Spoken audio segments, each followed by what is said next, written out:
If you need to sing, sing. If you need to dance, dance. And if you need to cry, cry. This is what my grandmother told me and my family during her final days of life. She gave me a brand new outlook on living and taught me that sharing our emotions is never a waste, all through a conversation. A conversation where I looked into her eyes, smelt her fragrance, and heard her voice. Lately, the intimacy and human connection have been lost from daily communication, especially in adolescence as a result of the global COVID-19 pandemic.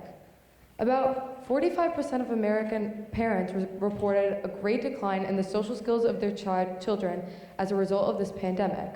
This is extremely concerning. Direct communication is super important. Not only can it help you express yourself, but it can also lead to eye-opening discoveries to whoever you're talking to.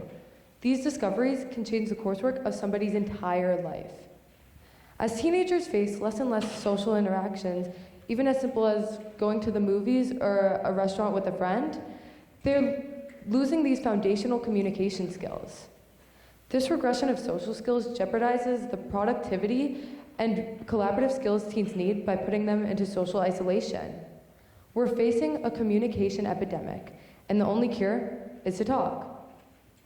My name is Sofia Poccia, and when I was younger, I had a very difficult time communicating. I was a pretty quiet kid, and I had a lot of trouble expressing myself, often refusing to open up to family and friends.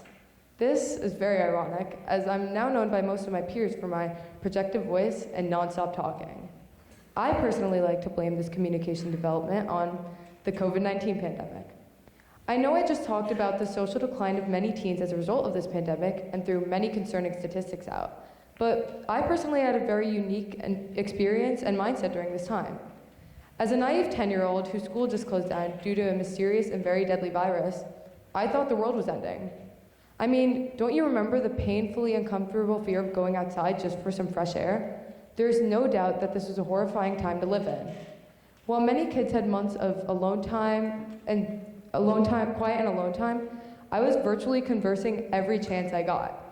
And maybe it's because I thought this was the last time I had to talk to these people, but regardless, I knew how important it was for me to have direct conversations with the people I cared about, especially in hard times like the pandemic.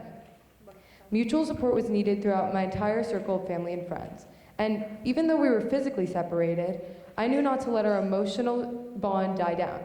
Believe it or not, this was one of the most social times of my entire life. I wasn't the only person to thrive socially throughout the pandemic.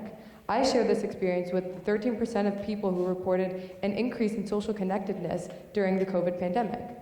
Certain people adapted very well to this state of loneliness by putting themselves out there and using virtual tools to communicate.